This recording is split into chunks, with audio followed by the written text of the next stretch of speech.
En 1984, une petite fille de 9 ans est assassinée au Canada, son voisin est arrêté. Il est innocent, il sera quand même condamné 2 fois.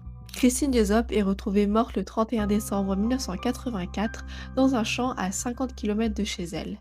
Les enquêteurs cherchent un coupable, leur regard se tourne immédiatement vers le voisin, Gary Paul Morin, 24 ans, musicien solitaire, bizarre aux yeux de ses collègues.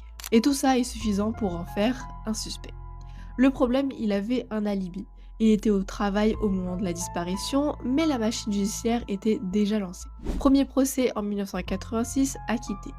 Le parquet fait appel, deuxième procès en 1992, cette fois il est condamné, emprisonné pour un meurtre qu'il n'a pas commis.